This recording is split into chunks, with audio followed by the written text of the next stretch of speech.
For 25 years, BioWare has been at the forefront of powerful, emotionally resonating storytelling in video games. That evolution is told through generations of gaming technology and advancements in what we expect from the stories we love. No one game franchise is more emblematic of this than Dragon Age. Originating over 10 years ago, this series has jumped from engine to engine, playstyle to playstyle, but that one pervading story of Thedas continues on. I'm Andy Burkowski from VGS, Video Game Sophistry, and for the last 10 years, I've had the fortune to speak to developers, writers, and the minds behind Dragon Age. I am even more fortunate today to team up with the new guard, creators who cherish and protect the lore of Dragon Age and also try to make sure you all know everything there is to know about the games. Hi, I'm Caitie. I run the Ghildirthalen YouTube channel. I really just talk about lore and also read out codex entries for people to hear. I'm just a fan myself, just kind of doing it for fun, just because that's what I like to do. Hi there guys, I'm Jackdaw, and of course I just run a Dragon Age and Mass Effect news channel, and I just want to keep you all up to date on the updates for Dragon Age 4. Incredibly modest, but these titans, I will call them that, they are working together with me today to figure out every single piece of data, everything official, every rumor, every passing picture on a screen during a dev diary that may contribute to what we know as Dragon Age 4. And we're going to be doing this for the last 5 years, a 5-year look at everything we think we know. So let's go through it all and figure out everything there is to know about this game we love, shall we? Let's do it. Let's do it. Alrighty. All right, so we're starting with 2015. There really isn't that much because this is the year Trespasser came out, if many of you remember. I will say, like, both of us, Jack was busy with college, and honestly, this was, I really only got into the series in 2014. So there might be a few things we missed, but at kind of at this rate, there really wasn't that much going on anyway. So I want to say, like, we have most things, but there might be something we missed. We also, just a quick aside, there's some news has come out later in the years, but we place it in our timeline where it would have happened in real life. So the first thing I'm actually about to say was said in 2018, but technically happened in 2015. So that's why I'm talking about it now. So anyway, in 2018, Mark Dara tweeted out just a couple things. A lot of these are going to be just Mark Dara tweets. When he was kind of giving a spiel about all of his work that he did at BioWare, one thing he mentioned that when, before even Trespasser was released, they actually were... They had a team working on Dragon Age 4. It sounded like it was just a small team, but they at least were pitching some ideas. And there was a couple other dev tweets about, like, the Dragon Age 4 is definitely going to have a new protagonist. And when September came out with Trespasser, that was a really major thing they wanted to push on. And that's why the Inquisitor had their hand taken away. That was what made them the protagonists of that game. So if anything from 2015, what we can definitely say is that they are working on it. And there's going to be a new protagonist. And Solus is going to be the next villain. And that's pretty much all that happened that year. Yeah, so as we said, kind of 2015 going into 2016, we weren't really in the community much, but we did have a few tiny things that went on. Of course, in January, lead writer David Gaider left BioWare after 17 years. However, there were plenty of notes that were left for the future of Dragon Age going forward, as Patrick Weeks would then take on the role as lead writer of the franchise. And then in a Twitter poll, we had once more another tease from Mark Dara asking us if fans would like to see a Dragon Age Tactics game. The majority vote for this was yes, and it would be assuming that this would be a different project, not correlating to a Dragon Age 4. It would be something on the side. And the final news bit of 2016 was the fact that Mark Dara gave us a really ominous look at this art book that had a rook and a wolf's head inflamed with the tweet, "Oh sorry, what's this?" And we've still been shaking our head at what this could be. It could refer to what would become Project Joplin. It could be in the final project for Dragon Age 4 that we now know is Morrison, but honestly, we still don't know what this is. It could just be another Dara tease, as he just loves to tease us with so many tidbits on Dragon Age. Mm-hmm. So I just want to interrupt there.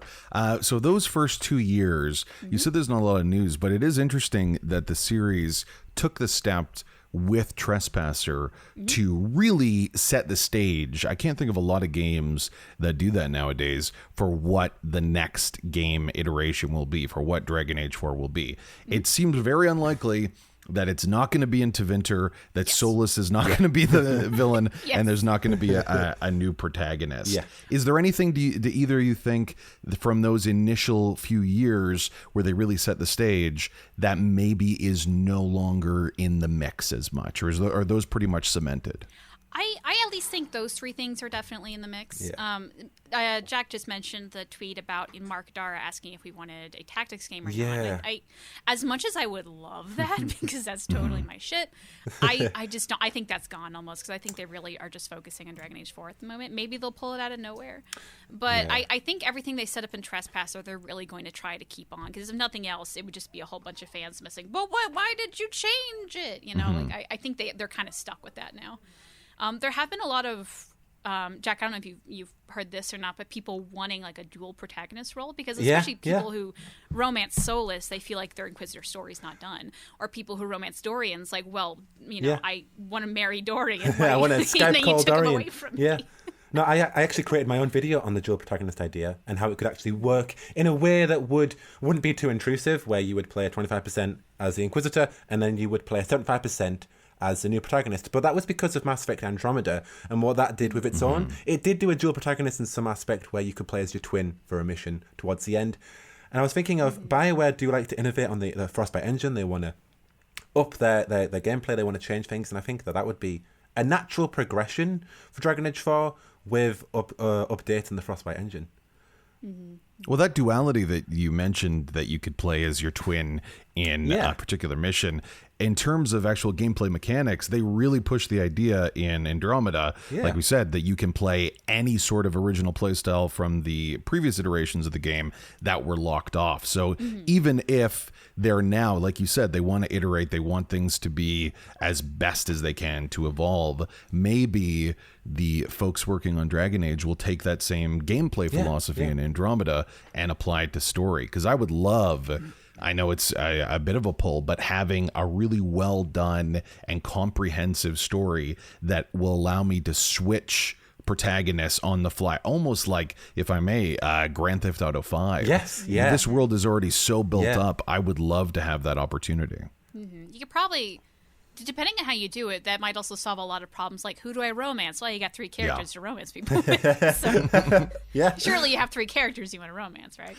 Do either of you remember this time now, about 3 to 4 years ago, with what you were thinking and feeling about Dragon Age at that time? Because I think both of you mentioned that's kind of the point when both of you really jumped in and said, you know, I'm really going to focus and try to work hard at talking and learning about Dragon Age. You remember like what you were thinking, what you were hoping for the game at that point? Yeah, to be honest, probably the first thing was I hope this is coming soon, and it's been 5 years, so I mean, we probably have another 2 to go. So I didn't think I'd be in my 30s when Dragon Age 4 came out, but here we are. Yeah, I feel you there. Yeah. So I guess one thing that what I really wanted out of Dragon Age 4 was really just closure, because I guess I was worried that, like, would there be a Dragon Age 5? I don't know. And one thing I don't think it was necessarily bad. It bothers me because I just want it like now, because I want to know what happens. So I would almost want Dragon Age 4 to like feel like a closure, like Dragon Age Origins did. Like when you finish Dragon Age Origins, like at least I felt like, yeah, okay, all right, I feel comfortable letting this go. Where, you know, Trespasser put that little seed in my head and like, what's going to happen next? And that's just been me for the past 5 years. Yeah. So. For me, I think it was obviously all that stuff about closure and, you know, having Solas as the next villain, but also just experiencing a different Dragon Age and seeing Tevinter Imperium and just all those possibilities of griffins and all these things that we've heard about that linger on in the future for Dragon Age 4. And it was the aspects of the different gameplay, different mechanics, and how different Dragon Age will be from its previous ones with next-gen title, Frostbite engine, how they would then go from creating Mass Effect Andromeda, Dragon Age Inquisition with the knowledge of and the know-how of how the Frostbite engine works and how they can upgrade it, and then seeing what they could do with Dragon Age 4, and then just going to Tevinter, going to a new location, because obviously we know all about the South and we know about Ferelden and all there because we've been in them, you know, in Dragon Age Origins. We've spent plenty of time in Ferelden, particularly, whereas Tevinter is just this completely dark, enigmatic place where we've never visited. We've only got hints, and we haven't even seen that many locations, bar the comics where we actually get to see a few cities, but it's completely enigmatic. And just the sense you get is it's going to draw real dark fantasy notions. And that's something that I've always, since 2016, wanted to see and wanted to grasp. So that's what I was looking forward to when. Very exciting. All right, so let's get back on track. We're at 2017 now. We now know there is some information about Solus, a new protagonist to Vinter, which we're all excited about. David Gator's gone. Yeah. They were thinking about a tactics game. Jesus Christ, I don't know if that'll still be there. And we have this damn wolf's head on fire. All right. That's the stage, 2017. Take us away. So we're actually going to start off with that, what I like to call the Wolf Rook book, because it rhymes. And because at the very beginning, well, it's more like late January, Mark Durrett actually shows us some of the inside of what the book is. A lot of people would question, now, if you remember, there is a Dragon Age Inquisition art book, and the things in the art book are not in this book. So people were wondering, is this just, minus one image of the Ghildirthalen tarot cards. But was this concept art that was never used? Is this new concept art for Dragon Age 4? And then also just, into the future right now, like, is this book even relevant? Because as we're going to get to later, the development of the game was restarted. So, like, is this still relevant or not? We don't actually know. Yeah. So that's another thing. In which, in the video edit, there will be images of all this, so you can see what I'm talking about. And then we move to February, and here's kind of where we get a small little storyline that is going to be concluded in a couple of quote unquote years from now.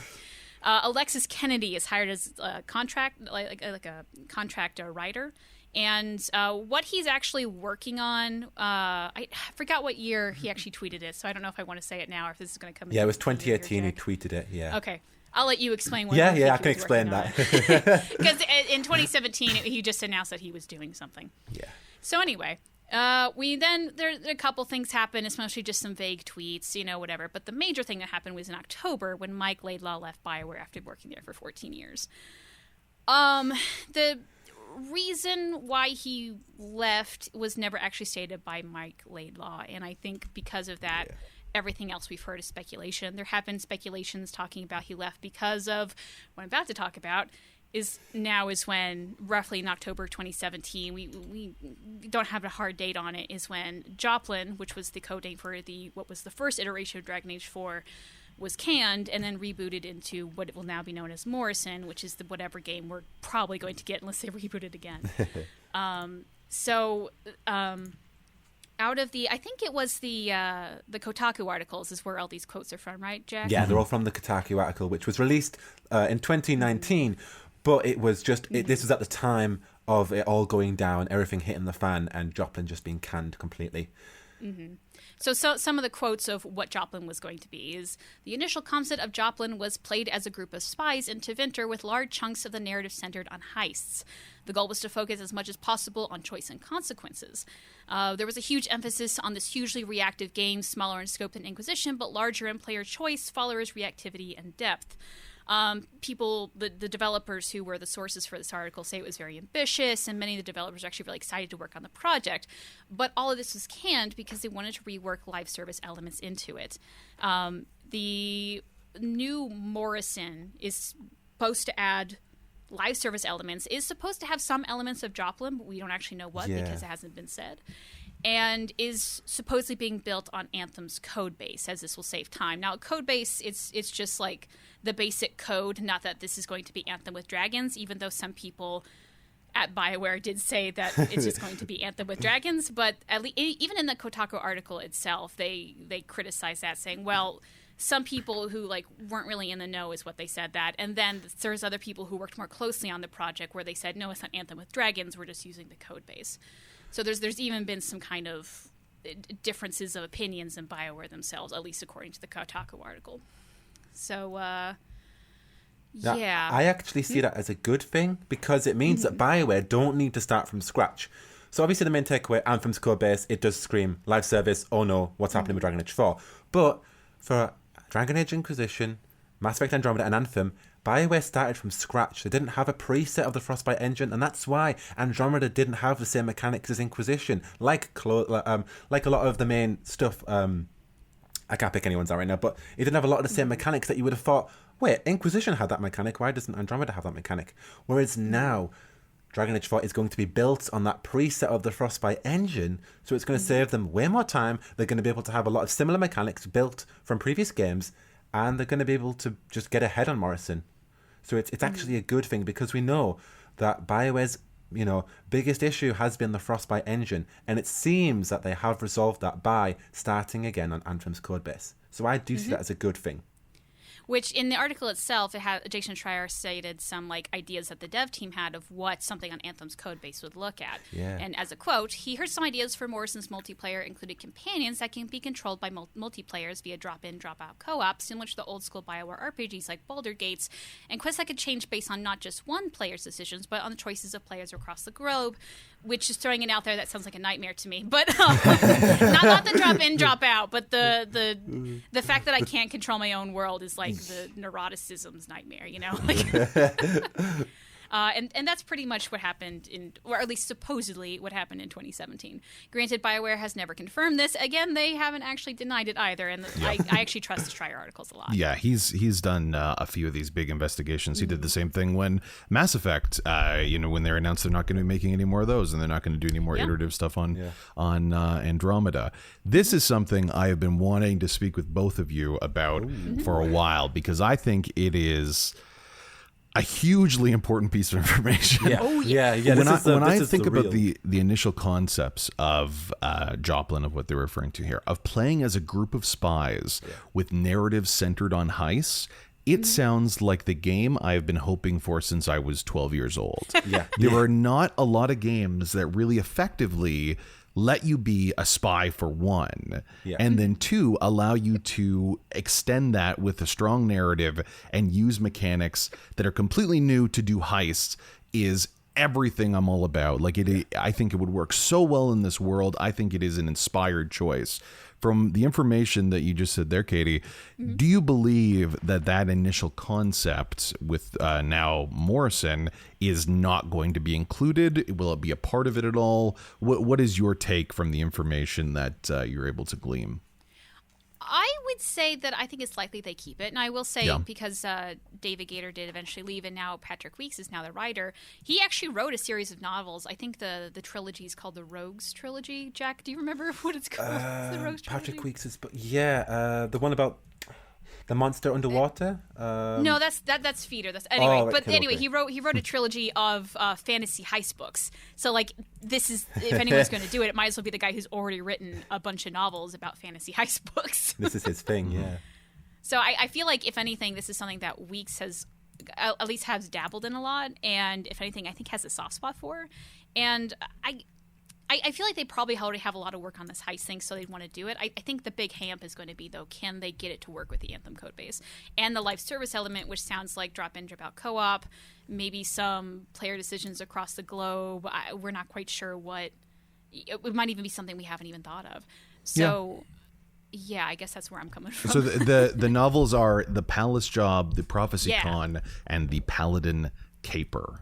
Yes, there you go. Yeah, the Rogues of the Republic series. That's it. Okay. So it does very much sound, if not like a spiritual form, a contemporary of these sort of ideas, then if not directly, things that could relate very well to the Dragon Age world. This idea of live service elements, have either of you really jumped into Anthem at all? I have, yeah. Yeah, I have.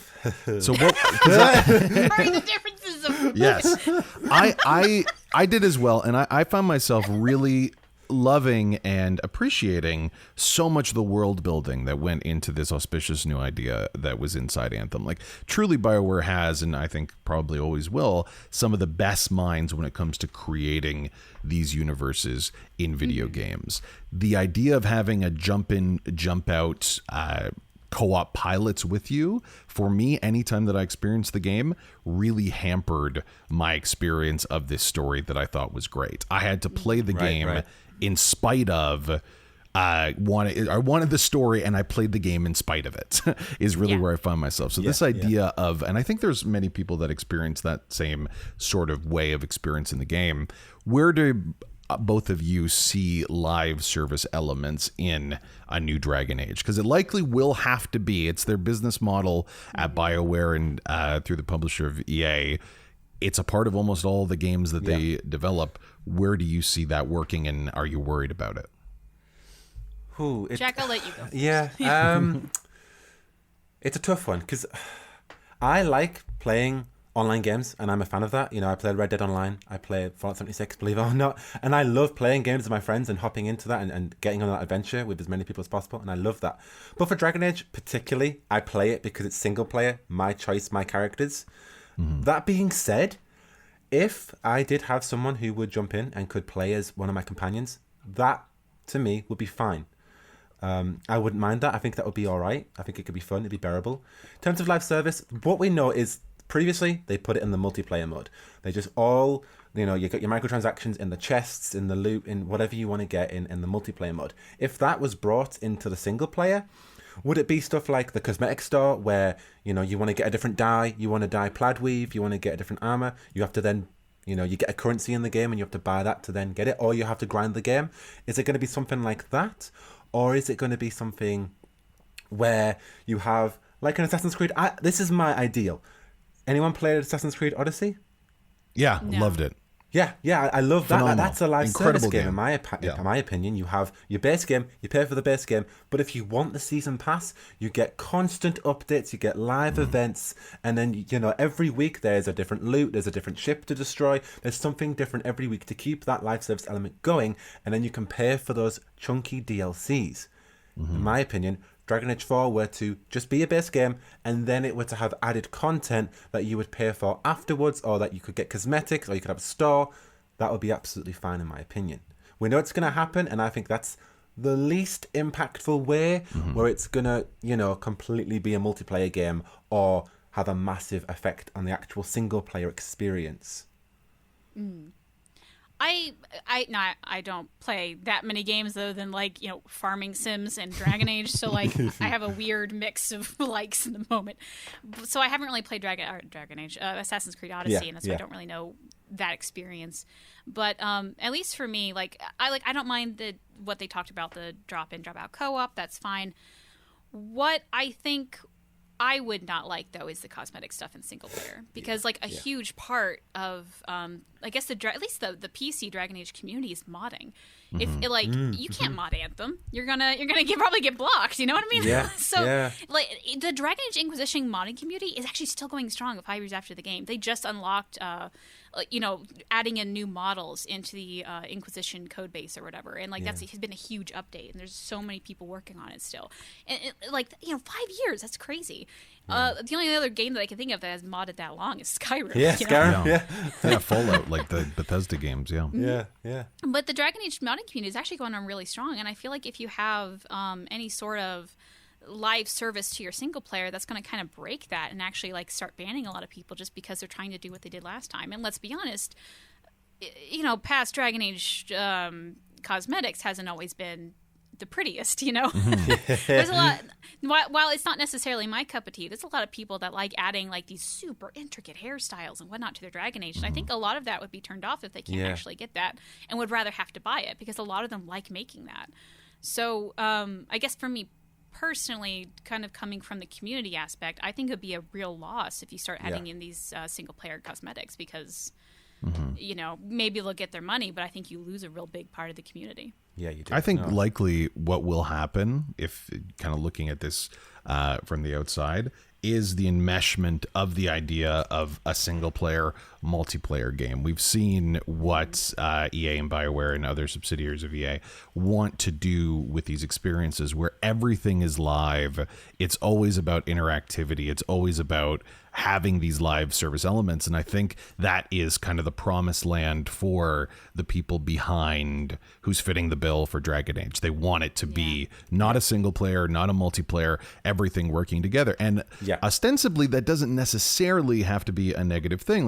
there is a positive way if you can kind of partition things in different places. But I am very reticent of allowing these sort of elements to dictate the tone or tenor of a game that is so based on your own individual pacing and understanding of the story. Yeah, if we allow that to be up to like an algorithmic good, I could feel that we may lose the one thing that everyone really, really loves about Dragon Age and Mass Effect is that these games can feel so personal. So that is my biggest worry. But I don't know, you both had some pretty good ideas of how this will actually go. So, you know, they're definitely not stupid, the people that are developed. They're some of the smartest people in you know, the industry. So I think the conversations we are having must have been replicated hundreds of times by the development teams. Oh, definitely. Yeah. And even Casey Hudson has came out and said, no, we want to do something else. And it's just trying to maintain that crowd who do not want that, you know, and hopefully, you know,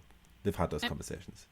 And people are very vocal, like very vocal about like what they didn't like in Anthem, what they don't want in Dragon Age 4. So it's not like they don't know this.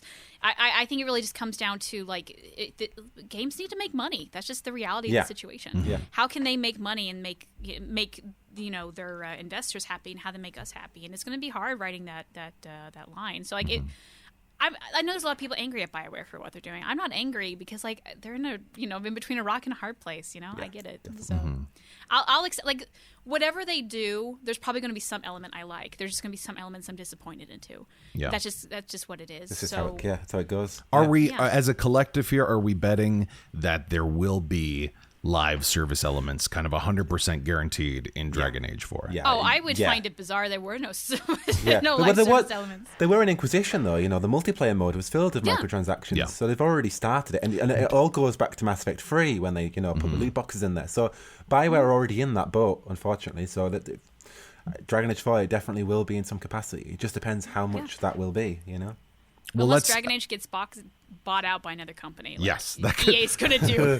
That could all change. You're right. We've seen. Well, this is an example that you just brought up a couple of years ago. Everything changed. So everything we're talking about now could have no place in any sort of conversation. But I want to pin you both down because you have such a breadth of knowledge in this. If you had to, if you were taking a bet, how do you bet the live service elements will be implemented? Not your hope, but what you think will actually happen in Dragon Age 4. I can do mine first if you want, because since I proposed, I'll give you guys a second to think. If I was a betting man, I would say that it is what I mentioned before, where they blur. I think it'll be ambitious, and they'll blur the line between single player and multiplayer. They will have the player drop-in co-op, where you could, they would be maybe Fenris or something like that, depending on who the NPCs are.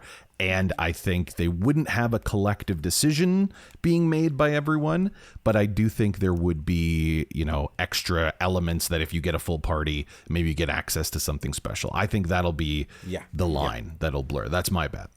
I think adding on to that, because I agree with you for the most part, is also like kind of what you were talking about with Odyssey, adding in some events that you can only do with a party of multiplayer people. I will say I don't know. I almost want to bet they're not going to do cosmetics unless you can use your player character to play with each other, so you're all playing a spy that you made. Because otherwise, what's the point of cosmetics? Yeah, exactly. Ooh, I like that idea. That actually sounds kind of inspired. Yeah. I mean, it would be fun to be like, oh, check out how cool my PC is. Oh, mine has a better face. You're like a spy, if you really are a spy, having different cosmetic costumes is like real par for the course for spy shit. Yeah.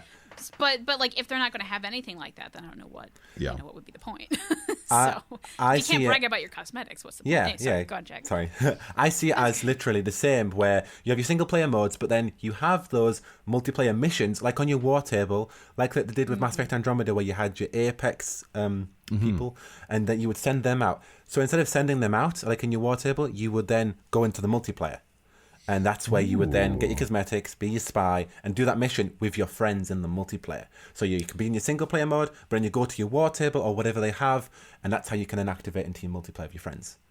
See, that I can dig, because then there could be like multiple updates, and like unlike maybe because that was sort of the plot of the multiplayer in Inquisition. Yeah, it it was. Didn't quite pan just out didn't. that way. It didn't kind of. But like maybe they could also update it with like little mini cutscenes, and so it's like little mini actually story missions. So if they do that, like I don't know, I think that could be something positive. And like they had voiceovers in Inquisition where you had, we're going to go to Orlais to do this, and so you can add more narrative into it, and you can actually have more dungeon raids or have a cool narrative, fight dragons again, and make it more towards the narrative. These are some great ideas. All right, BioWare, we'll talk. Okay, so let's get back in play. So this was an explosion in the development of Dragon Age 4 in 2017. Now let's start at 2018. They're picking up the pieces, or at least that's when we knew that this happened. It could have happened beforehand. It's hard to know exactly. But 2018, where are we? Let's keep following the news. So 2018, somewhere between the end of 2017 and 2018, Project Morrison, we don't exactly have a time frame, but we know that the beginning of 2018, Project Morrison was in its very early pre-production stages. It was called a skeleton team at the time, and they were working on the very foundations of what this Dragon Age game could be. This was around the time that me and Caitie were also around the area, in the community, so we started to pick up upon a lot more things. So January, we have Alexis Kennedy just tweeting about vague Dragon Age stuff. Again, we'll get to him later on, but basically he's tweeting out that he didn't confirm Dragon Age 4, but he kind of did confirm Dragon Age 4. He's working on the game, and we'll get to him in a second. But we have, in January is when the bulk of the news comes out, with Kotaku basically saying that BioWare is doubling down on Anthem, and they pull all of the team out to then work on Anthem, and even Mark Darrow was pulled out to work on Anthem as opposed to Dragon Age. And we go on to basically them saying that they have live service elements. Casey Hudson then pulls out this tweet saying, regarding lots of feedback for Dragon Age, I think he'll be relieved to see what the team is working on, story and character focused, too early to talk details, but when we talk about live, it just means designing a game for continued storytelling after the main story. So of course we've got more of that live service. He's trying to calm the folks down by just saying that it's going to be all right, guys. If there's one thing to remember about the Dragon Age community, everyone's scared and paranoid. Just keep that in mind. And this was around the time that Anthem was starting to hype up its social media, so again, we didn't hear much. But Fernando Mello did say that every Dragon Age game to date has had some element of live service to it, whatever that means. So it's nothing to completely fear about. Yes, it's going to happen. It's inevitable, but every Dragon Age game's had it. So then we come to April, where BioWare announces that its store is closing, and again, fans completely just lost it, but they just closed their store just temporarily, just to stop selling their goods. Dara tweets about the history of BioWare, includes that Dragon Age 4 is being worked on, and that he is now the executive producer. He's always been the executive producer of Dragon Age 4. Again, just a few tweets around this time. And we have Alexis Kennedy teasing for Dragon Age 4 that he's been writing something about big old gothic factions and death. Now, Alexis Kennedy is normally brought on to the writing team because apparently in real life he has a very personal experience with death. I think his dad, his mum and his sister have died. So he's very good at, using that real life stuff to then actually write and get into the depths of what death means, departure, and what it's actually like to, experience that. So we know that he was working on that for Dragon Age 4. Something about a big old gothic faction. We can speculate on what that could mean, but he was writing some pretty dark fantasy storytelling for Dragon Age 4, is what we can speculate. I'd like to interject with, I think it's the Mortalitasi and not Tevinter Imperium. Thank you for coming. I completely agree. We had around E3, again, Dragon Age fans thinking that, we're going to see Dragon Age 4. It's been a while. We're wondering where Dragon Age is going to be. And we hear that in a Game Informer interview, Mark Darrow confirms that Dragon Age 4 is going swell. Now, at the time, we didn't know about Joplin. We didn't know about Morrison. We didn't know what was going on. But now that we know that Morrison had literally just started its development very early stages in 2018, the fact that Mark Darrow in June was saying it's going swell, it's probably very, very early in development. So there really wasn't that much going on for Dragon Age 4. This point, the entire team was shuffled on to getting out Anthem at a good point and cracking on with it. So really, Dragon Age 4 was nothing at this point.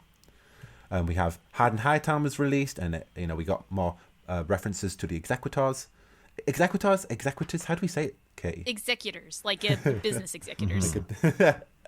And this is where we had IGN Greece publishing an article saying that voiceover was in the work and that Dragon Age 4 would be released 2 years later on. Now, Caitie actually had the author of this article reach out, saying that an anonymous source who worked as a voice actor for BioWare has confirmed that the voice acting has been completed for a future game of the company. When asked if the game was Anthem or a new Mass Effect, the answer we got is that the new game belongs in a renowned series that takes place in a medieval setting. So to quickly interject, like what happened here, it's like I think it was like in 2019 I released a video of like other Dragon Age new stuff, and I mentioned that this article came out, and I'm like, this article came out saying 2 years time, which in 2018, so it would be come out in 2020, which is this year. So I just raised a lot of doubts, like, with this conflicts with the Schreier articles we know. I don't think this, I don't really believe this article. So the author came out and was like, look, girl, hold on. I'm like, okay, that's okay, I feel awkward, but at the same time, I still don't believe the voice actor you talked to. Yeah. Maybe it's someone reputable and maybe their work is done, but like, I don't, like, the game's not coming out this year. I doubt that anyone who is a VO actor will know, like, conclusively when a game is going to be released if they're just doing work for it. I doubt that's something they would share with every person that's, you know, a random townsfolk in Thedas or something like that, you know? Yeah. So I probably the one thing to get from this is that BioWare hired someone, because the original article was in Greek. I had to Google translate it. So they hired someone who probably speaks Greek and is Greek. And so there maybe there's a couple of those. And around Odyssey came around this time. They also had a lot of Greek actors. So like the big speculation there is like, is Tevinter going to have a lot of like Greek inspiration from it? Mm-hmm. So that's probably what happened. And then, you know, you had some townsfolk saying, oh, it's going to be in 2 years' time. Yeah.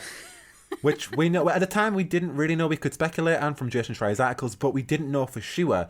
But basically now we do know that Dragon Age 4 will not be coming out in 2020. Yeah. God, what if though? Yeah. I know. What if they haven't denied it? It's just very unlikely. And then moving on, we had VG247 basically covering an article that said Dragon Age and Mass Effect will likely be influenced by Anthem. And we didn't really know what it meant. I believe that this could have just been the code base. You know, the fact that Dragon Age 4 would be built on the code base. But it was more talking about how BioWare are going into that live service element and how they're pushing that ahead.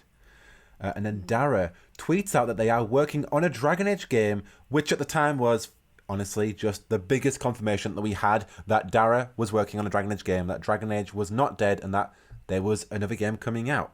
And then based on the reactions above, Hudson tweets out that both games would be designed from the ground up and based on what these games should be. Now, we also had Mark Dara basically at PAX West confirming that Dragon Age 4 would be in the works, and the Triforce Quartet actually came out and played Dragon Age Inquisition's main theme. So that was just confirming, again, that Dragon Age 4's existence is in the world, and that was at a PAX West booth. We had John Epler and Patrick Weeks tweet out something very ominous about the Titans' future. Very ominous, a good little plot tidbit that basically, apparently the Titans are not these evil, threatening beings, and they're very friendly and would be lovely to talk to in the next game. Just to interject there, I love what both of you have done, just exploring that real subplot that was only kind of mentioned in, I think, the DLCs of Inquisition, and finding the hidden stories there in terms of where the story is going and, you know, what is the most interesting things in Dragon Age. That sort of stuff for me is like right at the top of the list.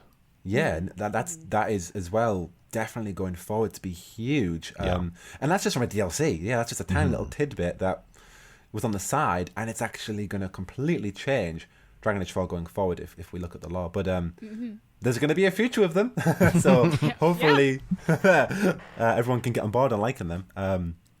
Anyway, continue. You're in November, I believe. So just to now point we're in out, November. It's very interesting because at this point in time, we're in November in 2018, I believe. Anthem has yet to been released. Yeah, but there's still so much fear that nobody wants that Anthem stink on anything that has to do with Dragon Age. Any mention of it at that point is just not even there. So it is fascinating to see that retrospectively. To talk about like to people who like don't know much about like the history and are coming in maybe as new fans or whatever, it's not that people didn't think Anthem would do well, even though it didn't. They didn't want a multiplayer game, and that's really what it was. People did not want a Dragon Age multiplayer. And then as soon as like the Anthem beta came out, I actually forget. I think that might have been December. Jack, do you remember in the beta? I know you played it early, didn't you? Yeah, I did, but I don't. Yeah, remember December. You know what? Ironically, December 8th. So it was actually the day after we got some pretty auspicious news that we're about to get to. Yeah, there you go. So it is funny that like as soon as they said, "Hey, look, there's some Dragon Age." Oh, by the way, remember Anthem's still there. Basically, yeah. And that's why all the news was just at the time, Mark Darrah confirms Dragon Age is in the works, and everyone's like, "Oh, it's amazing." When honestly, he's just saying that they're working on the game, but it's because we just didn't want Anthem. There was this large fear that we don't want to see this, BioWare go down this path of live service and multiplayer, and that's why the Dragon Age news is so Dragon Age 4 is in the works. We are going to be saved inevitably in the future. And then we get to November. Now this is around the time when we get excited because BioWare released a blog that says a few things about Anthem, but of course we only care about the secret Dragon Age stuff that they mention and that we should look ahead for December. And now we get to December where we had, first of all, a Venture Beat article. This would have been it wouldn't have not been the first Dragon Age 4 Day, no. There's a community thing called Dragon Age 4 Day, but of course it only existed in 2019, so this is before its time. No, it was 2018. Was it 2018? That was the first one. Yeah, sorry. So the first Dragon Age 4 Day, we did have a Venture Beat article that actually came out saying that there was a mysterious source claimed that the next Dragon Age would be 3 years away, around 2022. And the real reason why Mike Laidlaw left was because in 2017, the game had been trashed in favour of a live service business model. Fans were very sceptical, but this would later be echoed again in the Schreier articles. So apparently the real reason Laidlaw left was because the game was trashed for live service, which is basically true. Yeah, I to quickly talk about the Venture Beat article, I want to give it credit because it really was the first source we ever heard that like that was the thing that was happening. Yeah. But there was a lot of like errors in the article, so people really didn't want to believe it. So I almost feel bad for them. I didn't believe it. No, I didn't either. Yeah, and I was like, I'm not covering this. Like if they just edited a little better, we might have thought something. So like shout out to that. Sorry, we didn't believe you. We're sorry, but yeah, it seemed to speak the truth. No, they were right. I mean. Anyway, the big one. The big one. So at the time, just to set the scene as well. So this is what is the actual day that this thing comes out? December 6th. Okay, so December 6th. it's so fascinating because you think before this point in time, we have seen nothing that has to do with Dragon. I don't even think there was like a confirmation little video being like it exists or anything like that before this. Yeah, there wasn't. No. And Nothing. there's so much. I remember that year there was so much antipathy and worry that the game is completely trashed, and that was before we saw anything to do with anything about it. Yeah. I don't know. And it was just fan fears and all sorts of stuff. Yeah. Anyways, continue. Sorry about that, Jack. But there was it's all good. There was like everyone and their mother did not expect anything Dragon Age at the Game Awards. Other than that article that I touched upon, I was like, okay, yeah, it sounds like we're going to see some. Because Casey Hudson came out and said, look out for the secret Dragon Age stuff. And where's a better time than the Game Awards? So there was a little bit of hype in the community, but a lot of people were like, nah. But we did see the Dread Wolf Rises teaser, and honestly, we all lost our shit. Oh, yeah. The community went crazy, because of course, this game that we've been thinking about, talking about, making videos about, actually exists. And it's hitting on the marks that we want. It's Solas, it's the Dread Wolf, it's ominous murals, and it's Red Lyrium, and it's crazy shit that we all want for a Dragon Age game. The first glimpse of what we can tell is, it's not a multiplayer live service game. It's talking about Solas, it's talking about that future plot, it's hitting on these future beats that we want. So the first tease that we got was everything that we all wanted to see for what a potential tease, what it could have been. And yeah, we all lost our shit. And we all spent countless hours making breakdowns on what we saw, still, trying to gather our thoughts. But we also got a few other little tidbits on the side. John Epler, who is the narrative director for Dread Wolf Rises, as it's now known, says that he will actually give us a Dragon Age game that does right by us. So that should give, fans a little bit of hope that John Epler, the narrative director, he knows what he's doing. He knows what goes into Dragon Age. The Dragon Age website, a day later, updated. We found out that Previously, Mike Laidlaw was the creative director, but now Matthew Goldman, the previous art director on Dragon Age Inquisition, is the new creative director. So the creative vision for Dragon Age 4 is in good hands because it's the art director, and he knows what he's talking about. He knows how to build Thedas. And the TLDR on this website was basically Mark is very excited to show more, as we know, because he loves to tease and loves to kind of get in there. And Matthew states that this is the strongest team yet and that they are venturing forth on the most epic quest ever. Wow. And that's Jesus. Yeah. 2018, one of the biggest years, I would say, so far of what we have seen in Dragon Age 4. There's many things I want to talk to you both about of what happened in that year. Let's start in descending order because you've just mentioned it, the trailer of what we got to see. Jack, I think you said it all right, like it hit all the notes that we wanted. There's a sense of finality, a collectivism of all those little moments from the previous games. Caitie, what was your experience? How did you feel about that? So it was very. I was in a Discord with some people to watch the thing together, and we weren't expecting much, and so we're all just like chatting, and I was recording it just for funsies, and so like you can see me like I'm typing something mid sentence, and then the BioWare logo comes up again because we'd already see something for Anthem, and like everyone's flipping out. We're like, wait, what? What is this? So I guess that was my experience of just like wait, something's happening.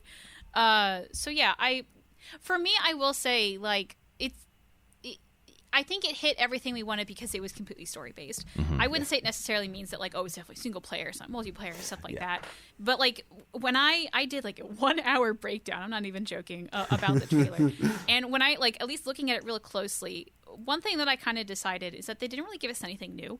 They just told us what parts that we already had that we need to look at. And I think that's kind of what the point of it was.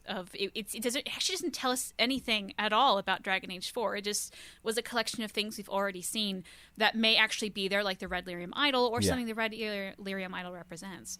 So I almost think that like it's almost like a promise. Like this is something we are working on. We know these are the things that you're interested in. We're going to get to it because it didn't have a title, it didn't have a date, it didn't have anything, and I even think the audio from it is actually reused from Trespasser because it sounded a lot like the Trespasser dialogue. And we know there was a whole bunch cut out of Trespasser, so like I actually think it's I don't want to use the term reuse a lot of assets because there were a lot of things that were new in it, but just like it I don't think it like confirmed anything other than Dragon Age 4 is being worked. Like there was no new character models. You have no idea of what it's going to look like or any sense of that. It was basically just that same art style that was popularized in Inquisition with some new pieces of art. And I think you are correct that it is audio that is literally from the end of the previous game. If there's one thing, because you mentioned that it just deals with things we already know, if there is one or two things that you think this little glimpse will indicate will be in Dragon Age 4, because that's what this video is all about. That's what this is all about. Trying to figure out what Dragon Age 4 is going to be. What do you think was in there that's a pretty good indicator of what will be in Dragon Age 4? So what I will say that I'm really bad because I forget the artist's name, but the artist, Jack, if you know who that is, shout it out. Thornborough. Nick Thornborough. Yeah, there it is. Okay, Nick Thornborough. He's the guy who did all of the murals in Inquisition and Trespasser. And I think it was Dara that said, like, this guy does really good work, and he draws exactly what he means. He means to put a lot of imagery in it. So when we actually analyzed the thing that I did for like an hour, it represented in each of the little aspects of the mural are actually the big threats of all three games. You got the Solus and maybe the Dreadwolf, if you want to add that into Inquisition. You have the little Red Lyrium idol from Dragon Age 2. And then in the little, I call it the tambourine, the little like half circles around the thing. If you actually count them, it's the same number of old gods, and as of old gods, there's still two still around that represent the blight still coming, which would be Dragon Age Origins. So it's the big threats of all three games, and now they're all combined into one image. So does that mean whatever threat we're going to encounter, which if that's the Dread Wolf, if you looked at the Dread Wolf in the actual image, it's covering everything. It's on top of everything. Does that mean the threat that we're going to be facing is bigger than all those three things combined? I don't know. And that's kind of what I took from it. Ooh, Jack, what do you think? I think Caitie's got a really good hot take there. I think just the Dread Wolf, like, being the biggest and baddest enemy or whatever so far, that it's going to encompass all of the previous narratives. I was really surprised to see the Red Lyrium Idol come back. Like, I was like, whoa. Oh, yeah. Took me completely by surprise to see that. That'd be the first thing in this trailer. And just to hit on those notes of the previous games is what I really like. Like, it feels like it's reflecting a lot of Dragon Age 2. And that's a game that people don't really, generally in the mainstream, people don't like. I know in the community, everyone loves it. But for it to hit on those notes, I really like that. So I think it's an ode to the previous games. But as Caitie says, I do think that this big bad is going to just encompass all of those villains or all of those, antagonistic plot lines together and just completely throw them out the water and be like, nah, this is the biggest threat that we've got. Yeah. Which, to add on to that, you said you didn't think the Red Lyrium Idol would come back. Nobody did, because it explodes at the end of Dragon Age 2. Yeah. And then we can get it in Inquisition as a sword. But it's like, okay, so it's a sword now. But then apparently there was a second one. Or I don't know, there's some, Well, we all thought the sword that you get, which is kind of like, it's a cool sword model. You just want the cool sword model, It was just like a fun little thing. We didn't actually think it was real. And if I recall, there was also the model for like a cosmetic DLC. I remember I had some Red Lyrium weapons and things like that. Yeah. So it's, what's up with that? It's definitely a vein, if you'll allow me, of whatever. Anyways, I wanted to go back to Alexis Kennedy, because I think both of you kind of perked up on that a little bit, if I'm saying the name correctly. So you mentioned before, it was very early on in the year that we just covered, that he is writing something about big old Gothic factions and death because of his familiarity to it. Those are some real dark fantasy themes that I think kind of make Dragon Age really, really special. I heard a little bit, I think, from you, Caitie, that you had a hypothesis of what that is and how that will be affecting Dragon Age 4. I'd love to hear more about that. So when this news came out, everyone thought it would be Tevinter, because Tevinter's the big, scary black magic place, right? Well, so what he said was a faction that's focused on death, I believe was something along the lines of that. And the faction that's focused on death is the Navarra Mortalitasi, which is literally a group of mages that believe that when a person dies, their spirit goes into the Fade and displaces a spirit of the Fade. That would become a demon. So to make less demons in the world, they put that spirit into the dead person's body, and then they have literally a big city of the dead that they put all those dead bodies in so they can live and do whatever they want and not hurt people. And it's just mages that take care of that. What else would a big mage faction can focus on death be? It's not it's the Mortalitasi. It's the Mortalitasi. Yeah. So, and then I would also say in the, if I'm remembering correctly, in the Wolfrook book, they had like a lot of costume designs, and there were some that looked like kind of Navarran inspired. So that's also where I'm like, there's maybe something, and Navarra's right by Tevinter, Yeah. So if anything, I actually thought it was more that rather than Tevinter. So that was my theory on Jack? it. I completely agree with the Mortalitasi. I think that's spot on. And again, just other silly ideas like the Last Moon cult, which is a cult that worships Lucican. But that's only because it's the worship of Lucican, who's the next old god to awake. But, Well, it could be Razakale's the other one, I think. Yeah. Razakale and Lucican are the two left. I think Lucican's the next to awake, or Razakale, I can't remember. But I don't know if there's an order, but Okay. yeah, it's one of the two. One of the You two. got 50% chance. So. But there's a cult in the D&D who basically go around the Grand Tourney and they just kill people and sacrifice them. That sounds and the pretty Dragon Age tabletop. Yeah, so it's pretty So does it pretty seem gruesome. like maybe, because he's not, I'm not as familiar, but he's not coming in as lead writer or anything like that. Could this just be, Just a guest. yeah, this So- could so be a in subset of what he's doing. In 2019, we're going to talk about Alexis Yeah. Kennedy a bit more. Yeah. There's a tiny bit more that goes to it, but Yeah, that's... We're not... To people watching this, like, wasn't he accused of something? Yeah, well, we're doing it in order.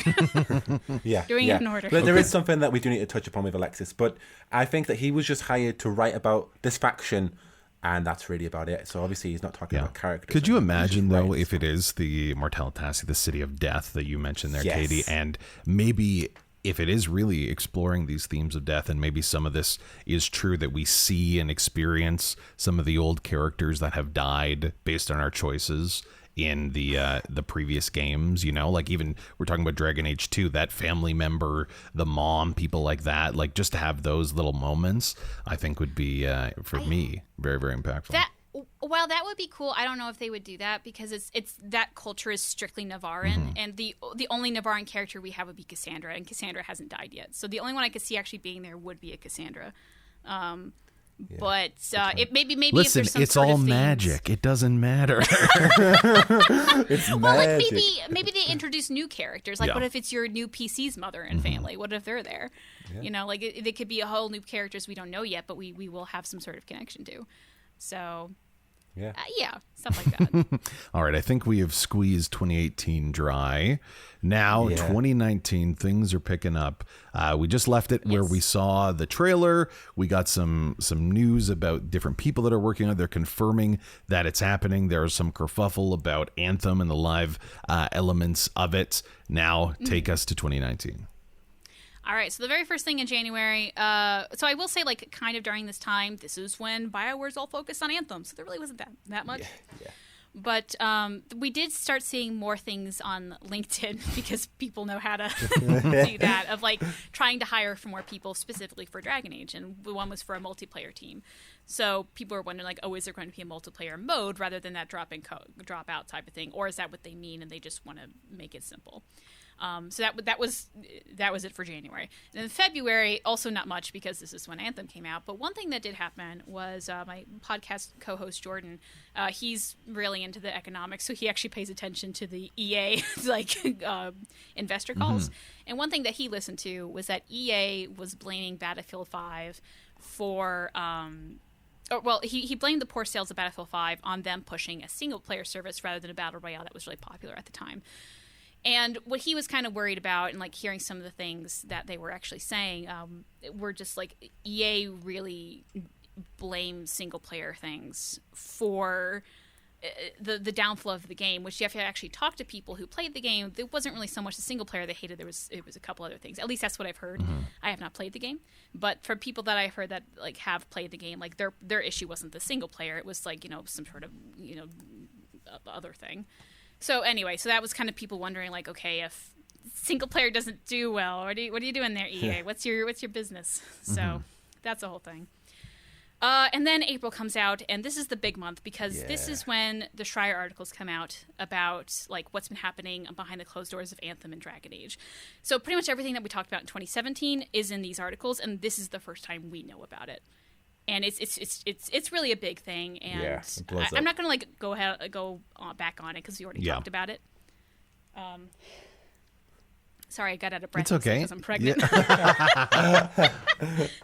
Baby just takes everything out of you.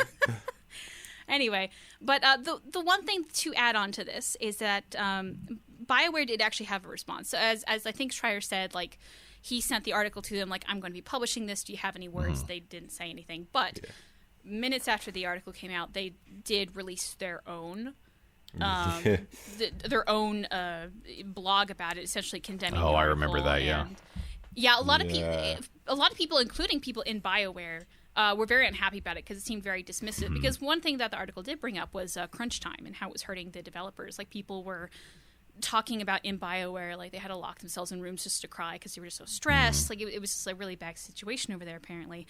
And this announcement from BioWare was kind of just condemning that and like, oh, you know, we're a big old family, blah, blah, blah. But, you know, so it angered a lot of people. Yeah. Later on, there would be a email sent around to everyone in BioWare where it was a little bit more sincere, like, look, we hear that you guys are stressed. We're here that crunch, you know, things are getting bad, and we want to do something about it, so we're going to have a couple of team meetings and try to restructure things a little bit. We don't know what came of that, but at least people at BioWare were hopeful. According to Schreier, at least, we're hopeful that this was a good sign and a good step forward. And the idea, I guess the conceit was that this was the crunch more for Anthem, correct? Because that was, it was with the release of Anthem, and then, you know, the other effect of it not being good, and it all came out after that. And I feel like go ahead, Jack, I feel like that the response, the statement, I feel like it wasn't written by BioWare. I feel like EA or management from EA wrote that. I don't think it was actually... That's my personal belief. That's speculation. But I do feel like that wasn't actually from BioWare itself. Just the way that the actual developers from BioWare were reacting to it. Yeah. It didn't even seem like... Well, probably would be part of a PR team that doesn't have direct contact with the development side of things. It is something that I think maybe we take a moment just to talk about here. Like the idea that you work so exceptionally hard, spending countless hours that we couldn't even imagine to create these games that people like all of us adore and think are important. It's got to be concerning to feel like, in Anthem's case, you work that hard and you make those sacrifices and you end up with something that unfortunately doesn't have that sort of landing, and you're expected to keep working because it was a live service sort of game. So that crunch never really ended. I think maybe now, because they're a year out of development, maybe they're slowing down a bit. But still, I think it is something that, we should all be aware of. We love these games, but man, there is a price, isn't there? There is. If in any regard, it probably got worse after Anthem, because of the patches and having to fix it and everything. In any regard, I feel the crunch would have got even more severe. If anything, also, like, there's like I think this is another Schreier thing of like Anthem 2, where they have a big update to like make a lot of things better. Like, they're probably just poor things are going to have to do it all over again. Yeah. Go back straight into it. Yeah. So poor Ant, which I will say we'll get to that later, actually. Never mind. That's later down the line. Foreshadowing. So going back to like the timeline, this isn't like super important to Dragon Age 4, but both Jack and I keep getting messages on it, so I just want to put it in here. So Around All This Drama was the very first time it happened, but it's been happening ever since. GameStop and I think it's called Game in the UK. Yeah, Jack. the UK Game. Yeah, well, they have a thing that they do is that if any game is like even hinted or announced, they will throw it up on their website for sale with the release date of whatever year it currently is if they don't have a website. So during this time, they had Dragon Age 4 for sale, for pre-sale on their website and with the release date of 2019, and everyone was like, "Oh, it's happening! It's gonna whatever." To which Mark Dara then tweeted like, "Hey, if anyone can get this, send it to us because we would love it." I just love that. As opposed to no, he's like, "No, if you can get it, send it to me." Yeah, I want to know how we fix some problems. Like. So if you see it, what generally it looks like, it's a black cover with just white text of Dragon Age 4 on it. That ain't it. So I'm sorry. Do not pre-order it, by the way. It's not real. I just want to throw that out there because it comes up all the time. Anyway, it does. So we go into May, and now we're kind of cooling down from Anthem a little bit. People are, they're more focused on that, doing whatever. And here is where we get an announcement that the Dragon Age 4 or BioWare, whatever, is entering full production now. Now Dragon Age 4 is the main thing, and then everyone else is complaining that BioWare has abandoned Anthem when that's not the case, because now Anthem is being worked on in Austin, where Dragon Age is now in Edmonton. Mm-hmm. So the new BioWare merch also opens for Jinx. That's just so. It was closed. I think. What year was it? I think you said it was 17. It was 20. Yeah, it was 17. Yeah, it closed for a fair bit. So yeah, 17. Yeah, it wasn't the 2000s. We're good. Yeah, it was there. Yeah, it was. It closed and then reopened. Apparently, the story there was that whoever was doing their merch did a couple things very badly. So we just need a new person. So that was a new thing. Around this time, Alex Wilton Reagan, I believe, AWR. She was the voice actor of the Inquisitor. Starts hinting about a lot of voice things. Some of them are for other games, some of them not. She's very hinty about what she's doing. But it kind of gets fans of speculation that maybe VO and in her case even mocap was in the work. Because we already at least heard in the IGN Greece that there was some VO work being done, allegedly, in BioWare. So maybe around this time, this is when people are starting to do voice work, mocap. We're not quite sure. So just throwing that one out there. So then in August 17th, Fernando Mello actually leaves BioWare. We mentioned him earlier, I think once, and he what he does. The actual title was kind of debated. So I'm not quite sure what to call him, but he was a senior producer who worked a lot on live service elements. Yeah. So he might have been done on his job. He said it was the least disruptive timing as it would likely get for him to leave.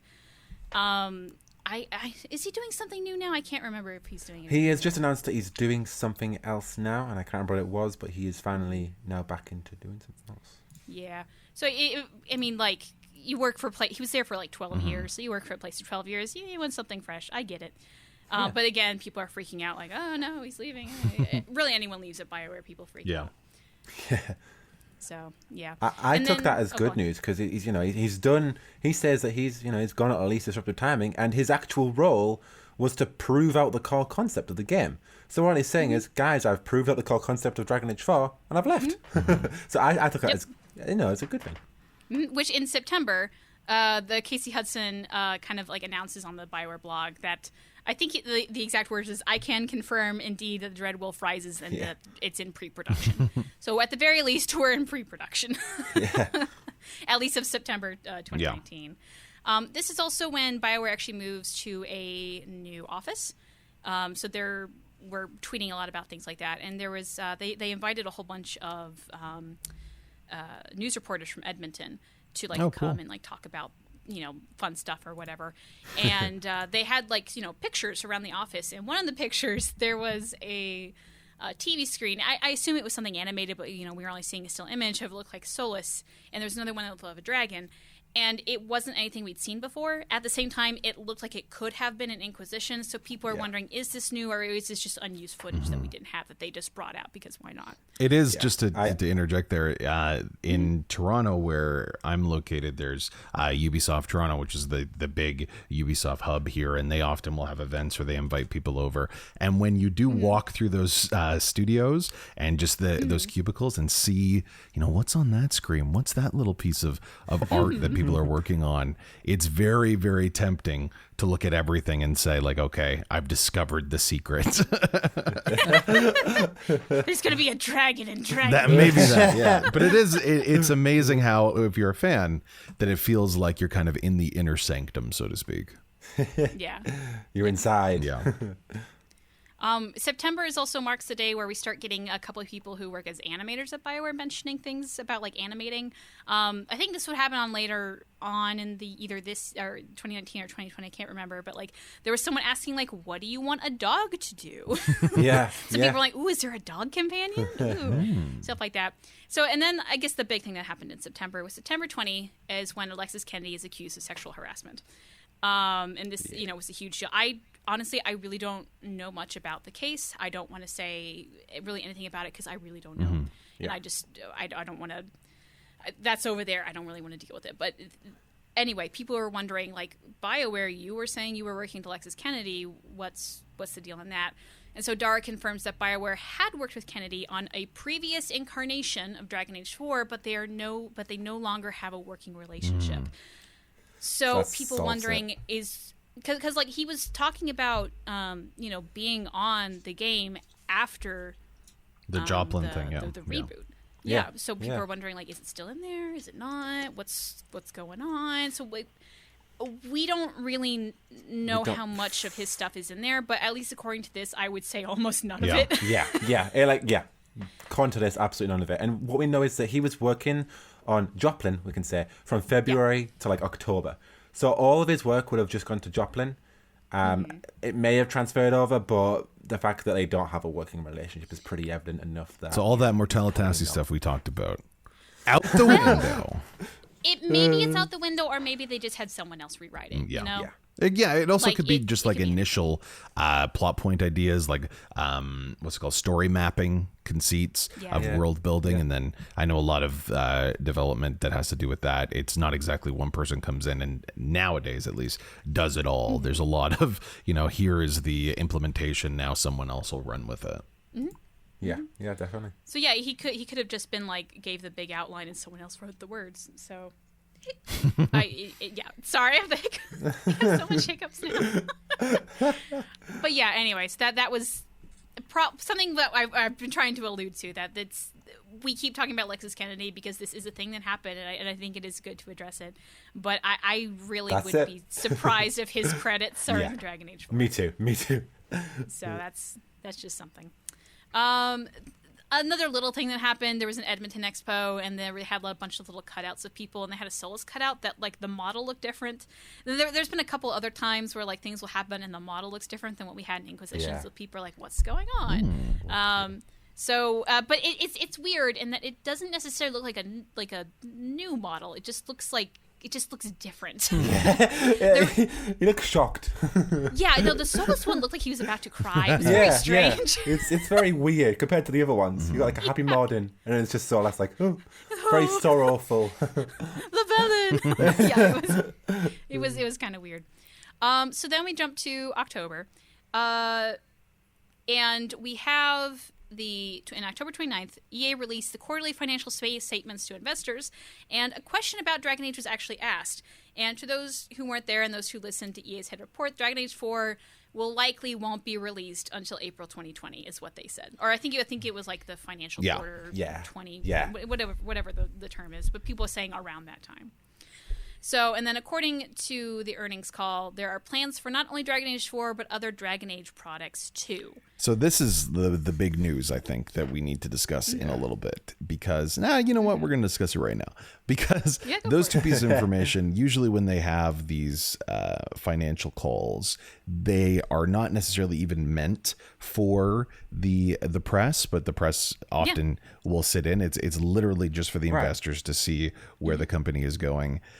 April 2022 and more Dragon Age games. Those words on a piece of paper, what does that conjure up for both of you?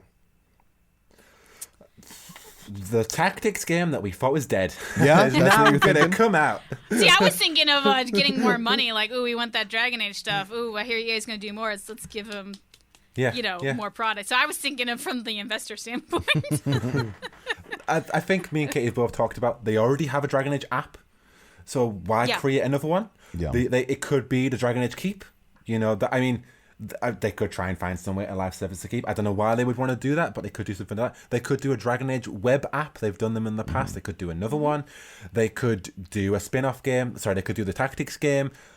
It does from the actual quote. It does sound like they're talking about a game when they're dealing with products as opposed to like a service. I think that's usually the corporate speak. If it's something that's ancillary to your core product line. So it does sound like they're maybe at least planning. Do you think that there'll be something released within that same year in conjunction even with the release of Dragon Age 4? Good, yeah. I am not even sure, to be honest, because at this point, we're just waiting for one game. I can't imagine waiting for two, Yeah. And other than "Do you want a Dragon Age Tactics game" was tweeted out once, like 4 years ago. At this point, we have nothing on it. Yeah. And as much as like everyone would like that idea, like I would be very excited if say, oh, with Dragon Age 4, we also have this Dragon Age Tactics game. I would love that. At the same time, like I would be very surprised that came out of nowhere. I also think that I know they already have a Dragon Age mobile game, which apparently still turns a profit. By the way, yeah. I don't know. I also wonder if maybe because when I did a video on the Dragon Age mobile game not that long ago, and on the people who actually run it, who was a BioWare company but now is EA owned. I think it's EA Mobile. I forget what it is, but they are hinting at like they're working on something new. So is that another Dragon Age thing? I don't know. I know anytime like the Command and Conquer series, as soon as it was mobile, everyone was out. We're done. Yeah. So one thing I would say though, if we could have a Dragon Age tactic game that's full of terrible microtransactions, it's so to speak, if we can have Dragon Age Tactics crawl so Dragon Age 4 can run, okay, sure. I'll take a terrible microtransaction-filled tactics game if Dragon Age 4 is clear of it. Let me paint a grisly scene for both of you now, though. So April 2022, we're in that area. We know a lot about Dragon Age 4. It's coming out. But then we realize that the division that happened early on in the development cycle of Dragon Age left a lot of core materials that BioWare and EA are not just going to throw away. Picture this. Dragon Age 4, it still has live elements. It's still going to be a single-player experience, but they've taken this idea of multiplayer and created a very own game with that will have some of the story included, telling another part of the story. So they're allowed to diversify and maybe use some of that Joplin stuff that fell off the radar that they weren't using now. Right. Essentially taking what should be an included part of a game and maybe charging $39.99 for it. I mean, that's a worst case that I'm kind of gaming out right now with both of you. To be honest, I don't have a gut reaction of hating that. Okay. Because now keep in mind my perspective here. I absorb everything Dragon Age, absolutely everything, and I think most things are very important. I've spent way more money than $39.99 getting all the novels and the graphic novels and whatever that tell what I think is very important stories. Now, other people don't, and that's totally fine. Yeah. So another, whatever game, as long as it's somewhat fun and it's not just complete hot garbage, like that doesn't bother me because I'm used to that, I do think an average consumer, though, would have a big problem with that. Like, if this thing that I just gamed out did happen, I do think that the average quote-unquote gamer would be uncomfortable. That it almost reminds me of way back when in Mass Effect 3, the Javik DLC, if y'all remember. Yes, that was on the day. And it was completely playable on the actual game. Yeah. Like, everything was there. Disc. Yeah, they just needed the little code. And that, a bit of an old head here, but that made people furious. Well, people were real mad about Trespasser too, because remember, it was they couldn't run on older consoles. So anyone who had an Xbox 360 or PlayStation 3 is like, well, then only do I have to buy another copy of the game. I have to buy the DLC and the other console. Like, and Trespasser really is the end of Inquisition. Like, it just does not feel complete without Inquisition. So I get why people would be mad. I wouldn't be mad because I just have my ass up in Dragon Age. But I get why people would. Jack, how do you feel about it all? I'm in the same boat. I live and breathe Dragon Age. I would buy it and I would play it. And I probably wouldn't even complain about it. I would just consume it. But no, I get the controversy of it, and it would be like, but it's another Dragon Age, So I would consume it. I also think another perspective to consider here is that we've gone 5 years without content. Like, we're literally thirsting for anything. Just two games side by side. Like, even if we don't even get to the other one for a couple of years, like, that's I'll get to it. I guess just more content at this point is going to get me excited, even if it's bad content. Now, ask me when Dragon Age 4 comes out, I might have a whole different opinion. Yeah, I guess that was absolutely... My only concern would be that it could partition off parts of a game that doesn't allow the core product, the Dragon Age 4, to be in its fullest and as best as it could be. That's only the biggest issue for me. And because I think we are in a different kind of boat than most people. If it has that name on it, we're going to get it no matter what. So it would be interesting to see what they mean by other products. If it is, like you mentioned, just a mobile game, a new iteration, if it is different services, or if it is something more substantial. What do you think about the release date? Does that seem, because they've been teasing other ones, do you think that would actually be the time frame that Dragon Age 4 is released? Yeah, that would be 4 years of development if it's 2018. Also, April is my birthday month, so you can't pick a better. You can't pick a better month. Like, Cyberpunk was delayed recently, and I was like, no, because it was the day after my birthday. Aww. But it's the thing is, it's at a bare minimum of April 2022. So that means it could go into 2023, which gives them even more time. Which would be 4 or 5 years of development, which I think would be perfect, because we want as much, even though we're already waiting and even though we're already dying, we still want as much time as possible on this game. So if it's 4 or 5 years, perfect. Has plenty of time to bake in the oven. And we can continue to die like right now. To say, like, I actually think that's probably more likely, because at least so far everything we've heard, like, I think BioWare themselves think it's going to be that's the release date. Like, that was in the What the Schreier articles. That's been what a couple other sources have said. I think that's the more realistic date that BioWare has set for themselves. Now, like, Inquisition was also delayed a year, so who knows if, like, that happens later on. So Andromeda was delayed, Anthem was delayed, so that's the thing is... How much was Anthem delayed? I think it was only a couple months for Anthem. Only a couple of months, from 2018 to 2019, wasn't it? Yeah, so definitely different from a whole year from Inquisition. But both of them were delayed. So I would imagine is going to, if we say April 2020, it's probably going to be like, October, November, something like that. Maybe even after that. But I do think that's actually kind of realistic. It is interesting to think about how the landscape will be different then, because we'll be likely 2 years into new consoles at that point. So will Dragon Age 4, we have no idea how those consoles necessarily will work with backwards compatibility. It's all speculation now, but it is interesting to think if this would be a quote unquote exclusive for the next generation and for a game that's been developed. They have to be aware, obviously, that the new consoles are coming and developing for it.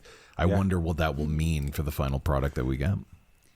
I actually worry about that a little bit. Me too. Because that's what happened with Inquisition. It came out right in between the releases, and it actually hindered it a lot. It did. And it really did. The last 2 DLC, Descent and Trespasser, you could not get for the older consoles. You had to get a new one. There was a lot of things that were planned for Inquisition and even like fully, for the most part, developed, but because it would not fit on the PlayStation or Xbox 360, they had to cut it. So I think, if anything, like it being in that same position again is almost a little scary. Because, like, okay, it did not work well last time. What's going to happen now? You can still watch like the initial. It's a PAX East or West video in 2013, and you can watch the initial Dragon Age Inquisition. And they have stuff like destructible environments and cutscenes when entering a level, and so many things that were built for the Xbox One, but they were all cut because of the previous generation. So I really hope that this game is, PC and next consoles, because it really did hinder the experience. It'd be quite a well, again, I think some of the speculation of the new consoles is that it will be a lot more open to backwards compatibility, and whatever that means, that it won't be as hindering of a next generation, literally meaning that there's a limit of what the generational gap will be. So hopefully that will not be as defined and delineated, because that would suck. Let's get back to it. We're still in November of 2019, and looking at this Google Doc, there's still a lot of Twitter links. So please, Caitie, continue. Yeah, this is where Twitter gets pretty active, at least for me. There's so I'm not going to go over all of it, because a lot of it's just kind of like what ifs. Like more hinty posts from people that could be working on it. Probably one of the bigger things is that Joanna Berry, who is a writer, tweeted that there's voice work coming in. So meaning that whatever voice work was done has now been edited enough that they can like hear it and probably even ask for recuts, or I don't know how to make a game. Stuff like that. This is also around the time when it's the 5th birthday for Dragon Age Inquisition. A lot of people were saying that like the BioWare tweeted out that it had like a little message for Solus, and it was just a cute little thing. People was like, oh, it's a hint that Solus is coming back. Well, yeah. Yes. And it's in Tevinter. We've known that for years now. There was also probably one of the more interesting things is Dara starts tweeting out a whole bunch of like hinty images, and one was a screenshot of it looked like a phone picture of a screenshot, I should say. Of like a snowy scene. And the way it was styled looked something that would be in Dragon Age, which people are like, how is there snow in Tevinter? Because that's supposed to be it kind of closer to the equator. So Thedas is supposed to be in the southern hemisphere, I should say. So like Tevinter's, because it's up at the top, should be hotter. Why is there snow? To which he then actually tweets out like some blog about like how there can be snow on the equator. It was just so random but hilarious. So people are like, oh, so maybe it is Tevinter. Maybe this is Dragon Age 4. There's also another thing he tweeted out, which looked like a working animation of a spider. So far, every Dragon Age game has had a spider in it, so people are wondering if like that's going to be in there. So that was that. And then in December, December's just more kind of tweety stuff. We have more animators like doing stuff and tweeting about things that they're working on, just kind of like fun little things like, I got to shot a bow, what do you need for a dog, that kind of things. And this, I'm trying to think of like if there's anything that I really want to point out, because it's mostly just like it's just tweets. Just tweets that reference Dragon Age 4. It's really like in December 4th, this has actually been something that's been talked about in previous years. Like I know one was in HavenCon. Where people are wondering, like Patrick Week, because Patrick Weeks now goes by they them pronouns. Will there be they them pronouns in Dragon Age 4? And they were like, well, we're working on it, no guarantees, but we're trying. So it is something that BioWare is working on, but it's depending on technology. We're not quite sure. And then that was pretty much all of 2019. Yeah, and I think if you're watching this, you'll see all the tweets coming up now. But there doesn't seem to be anything too important, except for maybe one tweet from Arby's that I think is pretty important. Oh, well, that's... The most important tweet I of cannot them all. believe you missed it, Caitie. Please illuminate us. What? I'm sorry. There's like a story behind it, though. Hold on, There's let a me huge... click on the... Okay, so basically, John Epler... Jack's got the Arby's. He's got it. All right. Yeah, Jack's got the Arby's.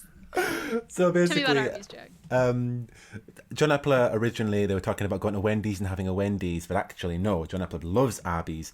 And what happened was Arby's saw this tweet, or they got tagged in the tweet, and John Epler is working to get a brand deal with Arby's for Dragon Age 4. So we should expect... Like in a joking way. Like in a not joking way. real. It's not going to happen. It's not going to happen. But basically Arby's or BioWare made a meme of the Inquisitor holding an Arby's burger. So... could this mean that we're going to see a new type of cuisine in Tevinter? I don't know. No. It's in the air. No, but yeah, it's funny. Now, there was a recent tweet the other day where U-Haul were actually tweeting at BioWare as well. Oh, yeah, that one was surprising. U-Haul? So, really? Yeah, that one's a weirder story, I think, than the Arby's. So, you know, good brand. Yeah, Arby's is known for that I want to stuff, tell too. the U-Haul story real quick, because that... Yeah, go ahead.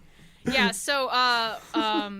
I guess a Twitter friend, I would say, Elle is, you know what, maybe she didn't want her name blasted out, I don't know. But Elle, I call her Elle.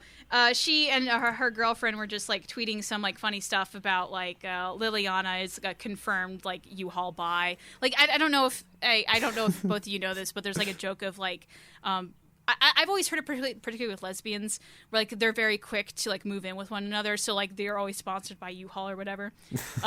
So like that's kind of the joke, and so they were referencing that, and then U-Haul comes up with a joke with like just on two couple fans who were talking about like Dragon Age and U-Haul had a reference to Dragon Age and U-Haul in like their tweet, you know, like it was something like Liliana, the maker is gay. Explain that, Liliana, no. So it was, and then like U-Haul just kept tweeting back and forth, and it was just a very confusing time. Like, what is going on with corporate Twitter, guys? Slow down, slow down, Twitter.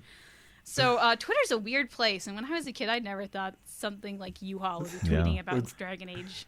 It is a brave new world. It is a fascinating place. So that closes out our 2019. I feel like we already kind of discussed the big news of that year, which is, of course, the proposed release date, the idea of more products.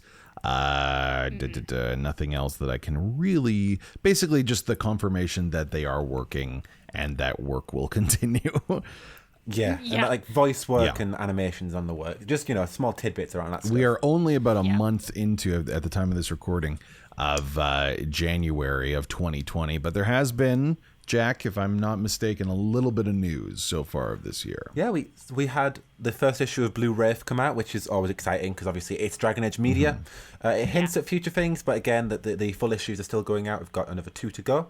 And Dara is just memeing. He's on the current meme trail as he always is, and he's just a constant tease, just constant teasing. And he's tweeted us basically, get a man. You know the Dolly Parton? No, sorry, not Dolly Parton. I think it is, isn't it? Is Dolly Parton? I think it is a Dolly Parton based meme. Is it a Dolly Parton meme? Basically, he said, get a man who can do all of this, and it's just instead of Tinder. And the other social media, it's just Twitter.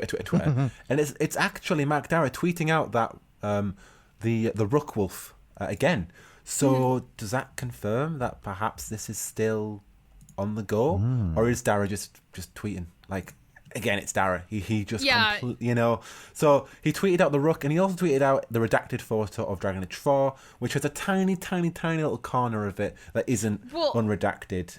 And that's a joke, though. There's a story behind that. Yeah, but basically Dara is again just teasing us. But there is that Rook, and it makes the question: is that Rook still relevant? Maybe not. But it's Dara.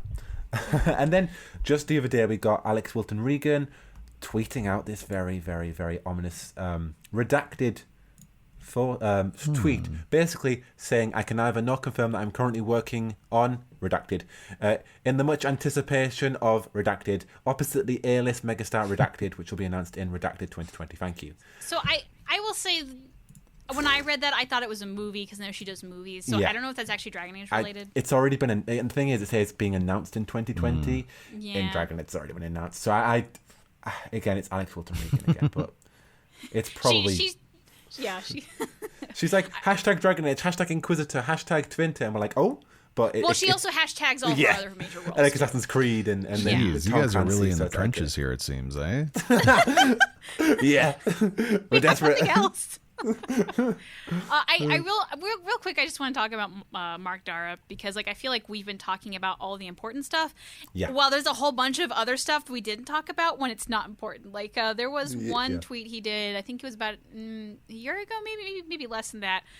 When all he did was just shoot blurry photos of a stairwell and then with the response of Dragon Age. This guy purposely just bullshits to see how many people will go well, and how many PC Gamer funny. Articles will come from it and things like that. Yeah. Oh, yeah. Yeah, you do. Yeah. And there was one that was funny where it just said Dragon Age, Dragon Age, Dragon Age.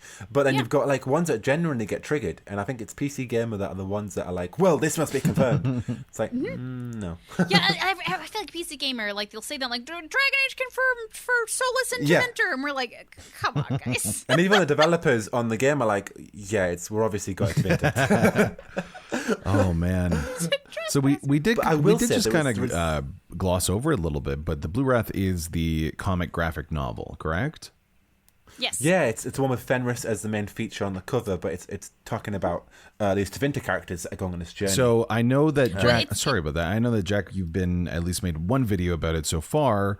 What is there anything really noteworthy that you think needs to be said about that? Because it is new media. It is kind of in a place that we're likely to be going. What's the synopsis? Yeah, definitely. The comics as a whole, I know that Fernando D'Annunzio is very in the community, and he always is commenting on YouTube videos, and he has commented on mine a few times. And in this issue of Blue Wrath, all the characters are now together. So what he does say, he's tweeted at me a few times, is that the comic characters are created just for the comics, but with the intention of pushing the narrative forward for Dragon Age 4. So there is a lot of communication between the Dark Horse writers and BioWare in terms of where the writers at Dragon Age want the narrative to go, and how the Dark Horse writers can get to that point. They can push the narrative to that point. And so it's now focusing on Red Lyrium and a lot of basically chasing the Red Lyrium idol and trying to get this Red Lyrium artifact and this other mysterious artifact. So I can say that it is pushing the narrative forward, and that to tune into the comics, you will be getting a better idea of how it's going to establish Tevinter and Dragon Age 4. They are set in Tevinter right now. They just introduced the Arlafan Forest. So it is very interesting, environments and the narrative it's going, but ultimately it is leading up to a future for Dragon Age 4's narrative. And it is set post-Trespasser as well. So all these characters that we're being introduced to, there's a hypothetical that we could definitely nod to them in the future, but could see them. So it's not intentional, and they don't intentionally create it for that purpose, but it's something that they would love. The comic writers said that they would love for Veya and Sir Aaron to be in the future games. So something I want to touch on real quick is that Blue Wraith isn't the only one, and we didn't actually go over any of the other media. Yeah, releases. that's true. Yeah. I think we mentioned Hardened Hightown, and I think I glossed over the other comic years. But Knight Errant is a series that's already come out. Mage Killer came out, and then Deception. Knight Errant and Deception were both written by Nunzio De Philippis and Christina Weir, who are doing Blue Wraith, which I actually quite like them a lot. Mage Killer, I'll be honest, I forgot who wrote it. That one I forgot who wrote it. I'm iffy on that one. We're gonna leave that there. Yeah. So the Blue Wraith is the continuation of Knight Errant and Deception. So if you're just going to buy Blue Wraith, you will be confused because it referencing those two. It does just start completely these characters that you already know, and this is their journey now. It is funny. The main character isn't Fenris. It's someone who was in. It is funny though, because I do recall in Inquisition the hilarious moment, because I was not as connected to the ancillary media, where I think Varric is just mentioning oh yeah, by the way, Sten is the new Aeroshock. Just thought you should know. Yeah. And you're just I'm sorry, what? What was that? Yeah. Oh, this happened off comic, screen. Okay. Somebody didn't read the Dark Horse comics. So it is funny just to think that, like you said, these are not going to be, from what you know, included in the main story of Dragon Age 4. But there was a moment like that way back when, where something really big happened that included the previous characters. So it will be interesting to see where that goes. In the last issue of Deception, which came out just a couple days after the Dreadwolf Rises teaser, the very last issue was, oh, by the way, that thing you've been looking for is actually a red lyrium imbued weapon, which would be the idol now. So we're like, oh, that's what we're after right now. Yeah. Interesting. And that is continuing the comic, so it is actually pivotal to the narrative. Mm-hmm. Not to mention that the Qunari are invading all of Tevinter, and they've destroyed 2 cities already. So that's, again, building up the establishment of Tevinter. Yeah. So it is obviously very intriguing and interesting. I got to get up on these comics, Jesus. Forward. Yeah. Now, I will say there is another release coming up in March of a new novel called Tevinter Nights that we haven't touched on yet. It's unlike the other novels where it's like one writer like doing a whole story. This is like a bunch of writers on the team doing like a collection cool of little short anthology stories. series. That's cool. Mm-hmm. Yeah. It's like, how many short stories? At least a couple dozen. Oh, God, I don't even know that. It's like maybe 20 or something. Like it's 20, a fair amount. So it's going to be good tidbits of lore going everywhere. Well, and there we have it. I think we have now, everyone, give yourself a round of applause. Great job. We did it. This is the formative list of every piece of information that the experts believed needed to be commented on for the development of Dragon Age 4. It is interesting just from the outset, to see how the development has changed and how tumultuous it really does seem, and whether or not this is the tumult that you expect with most games, or if maybe Dragon Age, this franchise that we love so much, is going through some real hard times in the last few years. We're very far into this show, but I want to take just a bit of time now to pick your brains, both of you, on what you really think will happen in Dragon Age 4. We've had all this different information. We have all these thoughts. You're intimately aware of the series and the different things they've touched on. If, again, you were making a bet, what do you think will be the main story arc? We'll start with that, of Dragon Age 4. Whoever wants to jump in. I'll go first. I mean, Yep. I really like, and this is just obviously my complete interpretation, I really like Joplin's core concept. Playing as a spy, it logically makes sense. You go from the Inquisitor, the Herald of Andraste, having a pivotal role in basically building a massive alliance upon the south of Thedas. So the reason that we're going to have a new protagonist in Dragon Age 4 is to obviously avoid Solas. We don't want to be infiltrated by Solas' spies or Solas. So we need to play as a nobody. That makes sense. It's the natural direction to go from the Inquisition's army to then go into a small covert group of spies. Someone who can get this job done unnoticed without any hassle, basically being a nobody, so Solas can have no influence or no knowledge of their existence. So I still want to go with the idea that we will be, maybe not a spy in particular, it depends how far in deep they do go with Joplin's concept. Again, I really like that, and that is still my dream Dragon Age game, and we do know that remnants of that will be in the game, but we're going to have to play some sort of small covert role, because we can't go from being, the Inquisitor or someone huge or grandiose when the pivotal role is we need to get to Solas, infiltrated. We need to, be operating in secret, because he has spies everywhere. He's going to be everywhere, and he knows. And the Inquisitor says, we will defeat Solas, or we will do this, but we need someone new. And so I think that will be our next protagonist, this nobody. And essentially, I feel like as a spy or as this nobody, we'll be just tracking down influence, power, and information around Solas and Tevinter. We won't have any previous establishment on Solas. We won't have any knowledge, any understanding, or any experience, which makes it great for new players who want to jump on the franchise to come in. But that being said, we'll be the best person in Thedas for this task, because we'll have no knowledge and understanding of him. We'll be able to start afresh. And I think that will be the lead. And the idea of these heists, I believe, would have incorporated the idea of going in search of elven artifacts, maybe as MacGuffin items, going for trying to beat Solas to the punch, trying to get that potential power before him. And that's the idea that I took from heists. I don't think of a typical bank robbery or anything like that. I think of going through elven ruins across Tevinter, or in elven forests, or, going across these ancient places in search of relics that would beat the punch to Solas. Tracking down information on this elven god, stealing magical artifacts, and organising these strategic heists. If you had to guess, then, how do you think your hope, at least, and this is why I love talking to y'all about this, how do you think this story would end? We get to speculate, we get to input what we know. Okay, this is, the grandiose. Okay, I'm just going to go full on, I call it tinfoil, full on stupid. Just going full on. Okay, Solas is going to go back to Skyhold and he's going to destroy the Veil there. And I think he's going to actually destroy the Veil because the law, apparently, potentially law potentially the Veil was created at Skyhold because it's the place where the sky was held back. Again, law, whatever. Celestial law. There you go. So I think that Solas will inevitably destroy the Veil, and our Inquisitor will either fight him or oppose him, or Llywelyn will get some sort of confrontation that they can try and just win him back, but inevitably he will destroy the Veil or he will die, because Solas walks through Dinan Sharal, and that means that his journey is full of what does it mean? I walk the journey my journey. I walk the journey of death.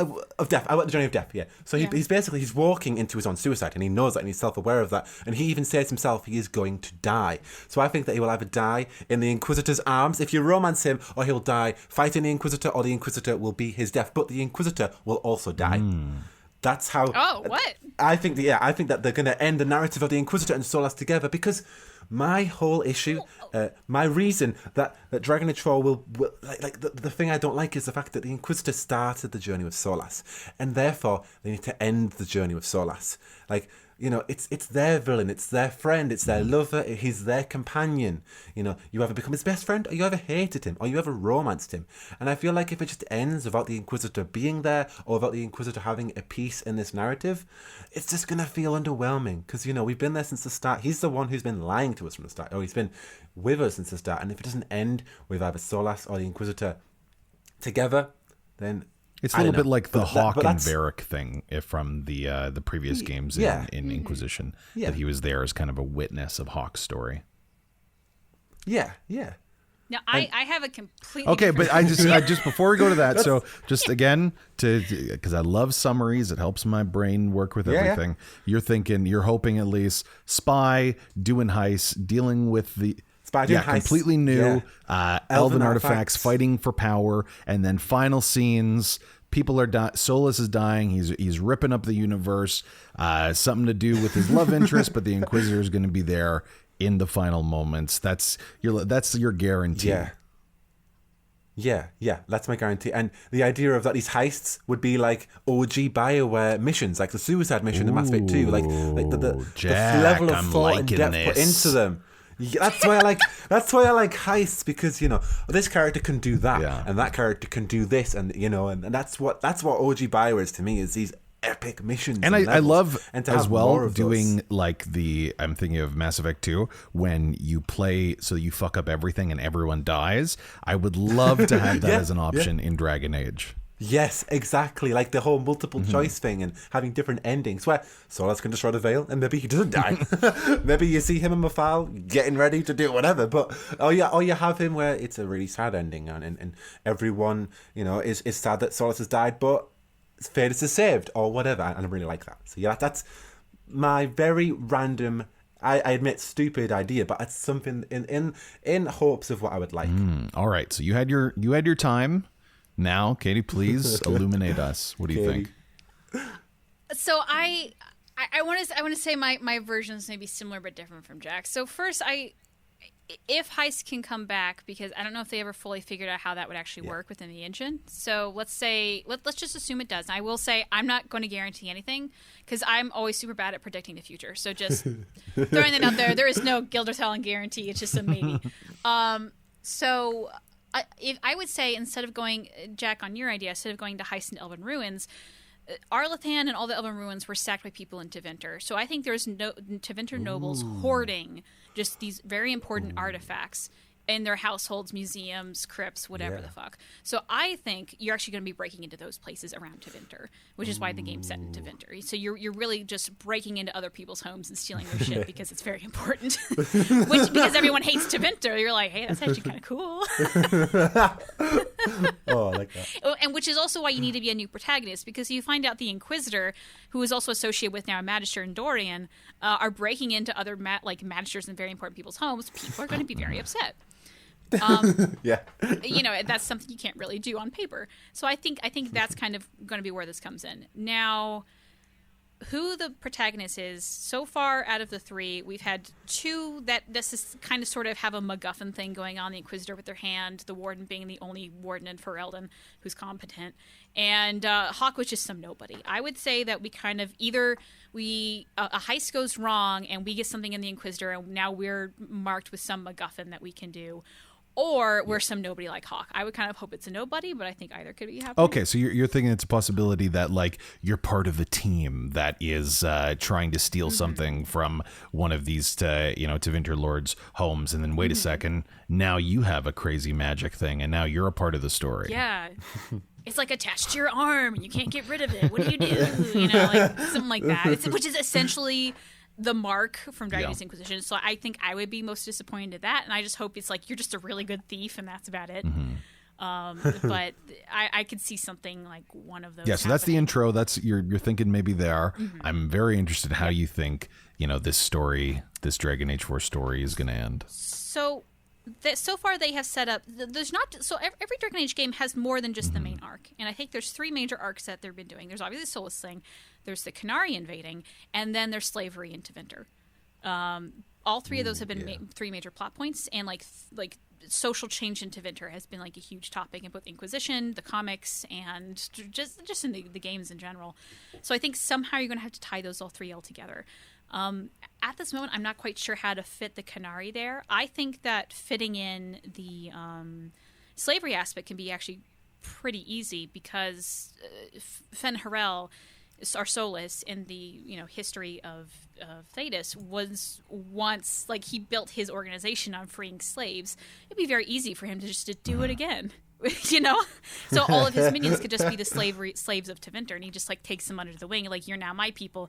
Also, I'm going to kill you the next couple months, but you guys don't know that yet. So I could see that happening, and so we're trying to fight Solus as the struggle of who's going to get to free the slaves and who's going to have them on their side. So I could see that being an issue. Yeah. The Canary, I think, might just be like kind of almost a red herring, where like Canary, can you just like hold on a second? Can you just we have a whole world to save? Like, if anything, I think they're just going to be like we need something to just mess up here, so the Canary are going to come up and attack. I don't know if they're actually going to play that big of a deal unless they somehow have some sort of MacGuffin that was on Saharan that we don't know about. Okay. So, which we know they have been collecting elven artifacts and trespassers, so I think that's completely like plausible that they have. No, so those are the. Oh, sorry, continue.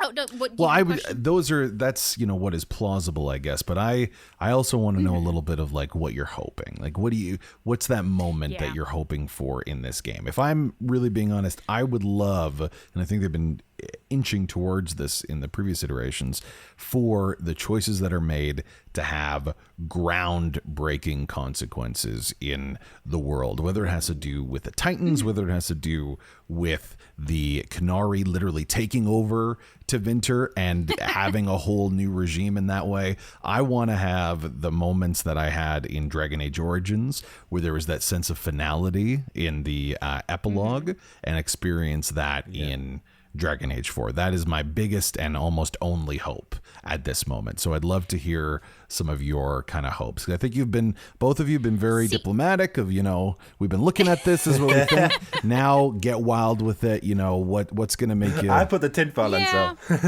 I guess so. I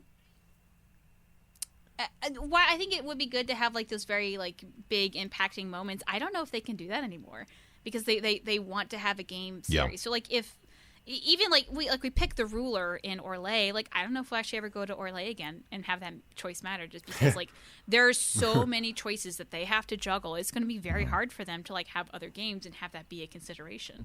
So I almost think that they're trying to future-proof themselves in a way, so we're like the Origin epilogue has actually been one of the worst things for Dragon Age lore making, and as David Gator said, it was one of his biggest regrets, because so many things they had to be rewritten. So I as cool as it is, I don't know if they'll ever go that again, because it's just very hard to write for. You kind of have this thing in the game where like you start off all in the same place, the middle bit's wildly different, and then you all end in the same place. And I think that's kind of what we're going to have to hope for with the current engine we're on. Jack? Yeah, so No, yeah. In terms of, like, you want a massive hope, then we'll get, an epilogue to... playing it diplomatic, but I want a good epilogue to Solas's story, but of course we're going to get that. Do you want me to go... Okay, I'll go crazy for it. Griffins. There you go. All right, that's fair. I do have... I know I'm more, like... I don't like having hard facts with, this speculation type of stuff, because I don't know. I don't think like that, I think. But one thing I will say, to critique what you think about happening with Solas. I agree with you that he's going to either want to tear down the veil or die. But I don't think the Inquisitor's going to die at all. Okay. That I think that'd be kind of shitty to people who really hate Solas. So like, I killed him and then I died. Fuck off. Yeah, I would What if your choice in Trespasser was to then choose that you would kill Solas, and that's why they die, because they're too vengeful to want to kill him, that they end up in their own demise? So it's kind of a choice that's reflected on themselves. Then that would be a little bit better. But like, I don't know. I'm still kind of iffy on it. I think. Yeah.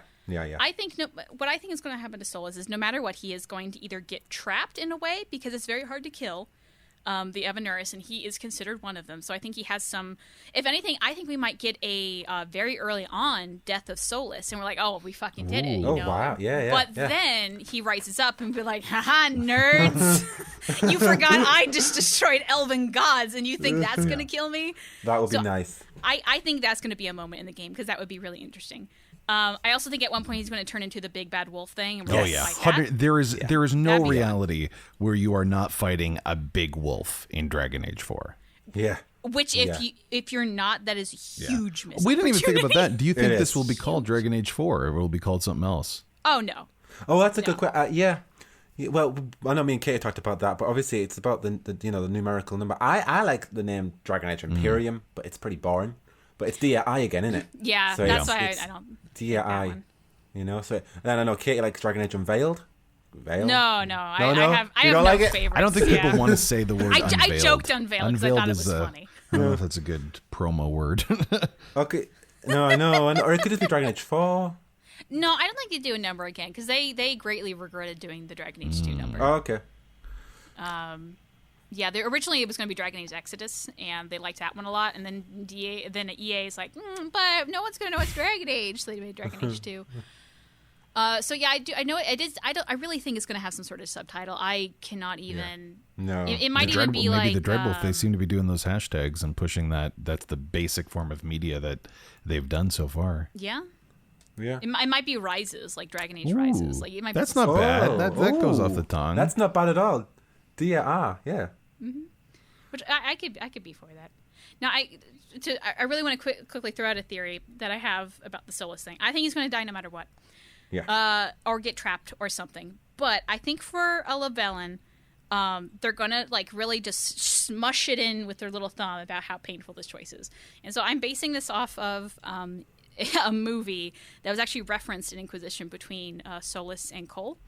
And the movie is called Meet Joe Black. Have either of you guys seen that movie? Yeah. Okay. So you know the end of the basic plot. Spoilers if you haven't seen it. The movie is death. Some guy dies, meets a girl, dies, and then gets possessed by death. Then meets that girl again. The girl falls in love with death, and so he wants to take her with him. Like, I'm going to take you on to the afterlife. And she's like, oh, that's kind of scary. I'm going to think so. And he goes, okay.